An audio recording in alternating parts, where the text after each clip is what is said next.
ఆంధ్రప్రదేశ్ రాష్ట్రంలోనే యూరాలజీ వైద్య విభాగం సేవలందించడంలో టాప్ 5 కిడ్నీ సర్జన్ గా డాక్టర్ కడియాల లలిత్ సాగర్ నిలిచారు.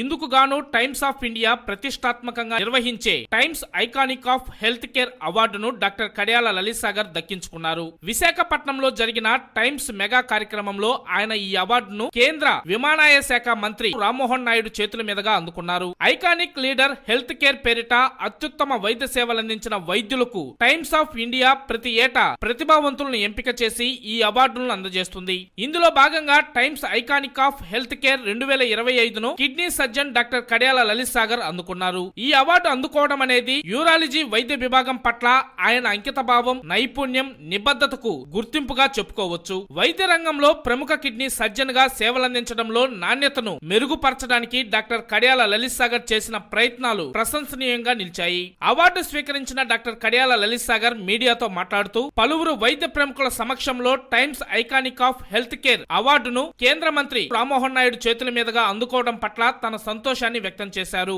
ఎన్డీఏ కూటమి ప్రభుత్వం హయాంలోనే వైద్యులకు తగిన ప్రోత్సాహం కల్పించి ప్రజలకు మెరుగైన వైద్య సేవలు అందించడానికి మంచి వాతావరణం ఏర్పడిందన్నారు. అందుబాటునే ఖరీదైన వైద్యాన్ని కూడా తక్కువ ఖర్చుతో అందించాలనే తన లక్ష్యానికి ముఖ్యమంత్రి నారా చంద్రబాబు నాయుడు, ఉప ముఖ్యమంత్రి కొణిదెల పవన్ కళ్యాణ్, సమర్థ నాయకుడైన నారా లోకేష్ లే స్ఫూర్తిగా తీసుకుని పనిచేస్తున్నట్లు చెప్పారు. డాక్టర్ కడియాల లలిత్ సాగర్ సతీమణి డాక్టర్ గొట్టిపాటి లక్ష్మి సైతం వైద్య రంగంలో అద్భుతమైన గుర్తింపును తెచ్చుకున్నారు. ప్రస్తుతం ఆమె దర్శి నియోజకవర్గ ఎన్డీఏ కూటమి ఇన్ఛార్జిగా కూడా పనిచేస్తున్నారు. అవార్డు స్వీకరణలో డాక్టర్ కడియాల లలిత్ సాగర్ తో పాటు వారి సతీమణి డాక్టర్ గొట్టిపాటి లక్ష్మి, కుమారులు కడియాల అక్షయ్ నందన్, అభయ్ వర్ధన్ తదితరులు